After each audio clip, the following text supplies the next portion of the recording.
Have you ever wondered how the world perceives you? And more importantly, how you perceive yourself? It's a fascinating thought, isn't it?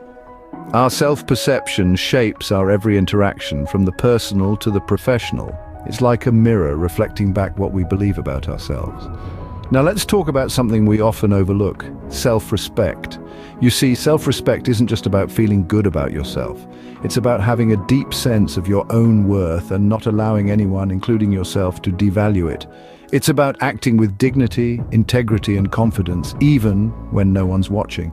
Consider the idea of behaving with the nobility of a king, not in arrogance or entitlement, but with the assuredness that comes from knowing your value.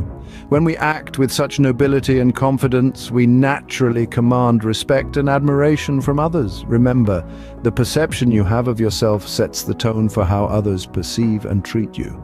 Let's consider an illustrative story of a man who chose to be the king of his own life.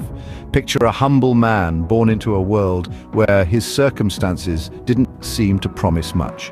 His beginnings were modest, his future seemingly predetermined. Yet, he chose to defy the odds, to rise above his circumstances. He chose to be the king of his own life. From an early age, he exhibited an unusual level of confidence and self-respect. He carried himself with a dignity that was uncommon among his peers.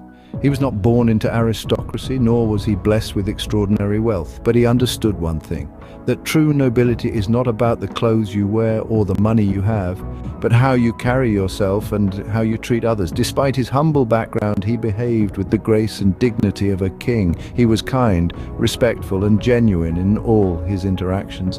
He exuded an aura of self-assuredness that was infectious, inspiring respect and admiration from everyone he met. He was a man of his word, a man of integrity, and people began to take notice. As he grew older, his reputation for being a man of principle spread. People looked up to him, sought his advice, and admired his nobility. His influence grew, and he rose to prominence, not because of any inherited title or wealth, but because of his character. He taught us that nobility is not a birthright, it's a choice. It's about treating others with respect, holding yourself to high standards, and acting with integrity. His life was a testament to the power of self-respect and self-confidence.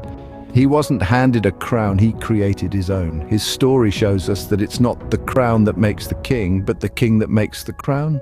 So how can you be the king or queen of your own life? It's all about perception and attitude. You see, when you carry yourself with an air of self-respect and confidence, you naturally command the respect of others.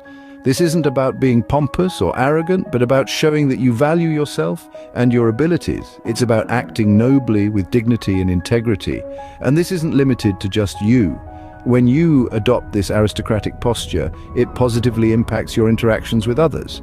They begin to see you in a different light, treating you with increased deference. This in turn further boosts your self-esteem and reinforces your confidence. It's a virtuous cycle, one that continually elevates your standing.